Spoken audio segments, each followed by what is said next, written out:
জি সাল্লাল্লাহু আলাইহি ওয়াসাল্লাম বলেন, তোমার স্ত্রী যে একজন নেককার স্ত্রী তুমি বুঝবা কেমনে? আল্লাহ রাসূল সাল্লাল্লাহু আলাইহি ওয়াসাল্লাম বলেন, তোমার স্ত্রীর ভিতরে যদি 4টা গুণ থাকে, 4টা, কয়টা? 4টা গুণ যদি তোমার স্ত্রীর ভিতরে থাকে তাহলে বুঝবা তোমার স্ত্রী একজন নেককার পরহেজগার স্ত্রী। 1 নাম্বার গুণ হলো ইন আমারা আতাআতুহু।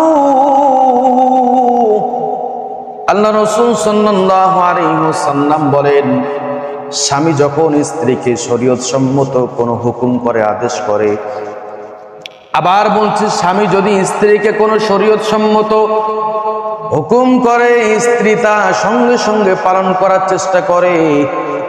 শরীয়ত সম্মত হুকুম করতে হবে। শরীয়ত যদি আপনি এখন স্ত্রীকে বলেন যে ইউটিউবে তুমি মুভিটা চালু করো দেখে, তাহলে শরীয়ত সম্মত হলো না? শরীয়ত সম্মত হুকুম করতে হবে। তাহলে 1 নাম্বার, স্বামী যদি শরীয়ত সম্মত হুকুম স্ত্রীকে করে, সঙ্গে সঙ্গে স্ত্রী যদি পালন করে, 1 নাম্বার গুণ। 2 নাম্বার গুণ হলো রাসূল কারীম সাল্লাল্লাহু আলাইহি ওয়াসাল্লাম বলেন, ওয়া ইন নাযারা ইলাইহা সাররাতুহু। আল্লাহ রাসূল সাল্লাল্লাহু আলাইহি ওয়াসাল্লাম বলেন, নেককার স্ত্রী বুঝারা 2 নাম্বার।